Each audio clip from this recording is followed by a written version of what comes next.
Hello साथीहरू, good evening है। बेलुकीको 6 बजिसक्यो। म चाहिँ घाँस लिनु जाँदैछु बारीमा।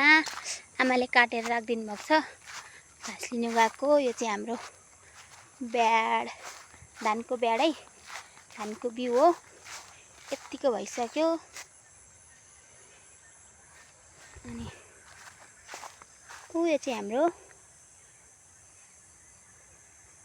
पानीको ट्याङ्की बनाउँदै गरेको, बनाइसकेकै छैन। अनि म चाहिँ घाँस लिनु जाँदैछु। बेलुकीको 6 बज्यो र पनि उज्यालै छ। म चाहिँ दाल बसाइराखेर आएको छु। यो चाहिँ बारी मकै चाहिँ भाँचिसकेको छु। म चाहिँ घाँस लिनु जाँदैछु। यहाँ आमाले घाँस राखिदिएको छु भने चाहिँ 2 बिटा पो रहेछ। 2 बिटा रहेछ घाँसको बारी। माथि हेर्न सक्नुहुन्छ कस्तो दामी देखिन्छ।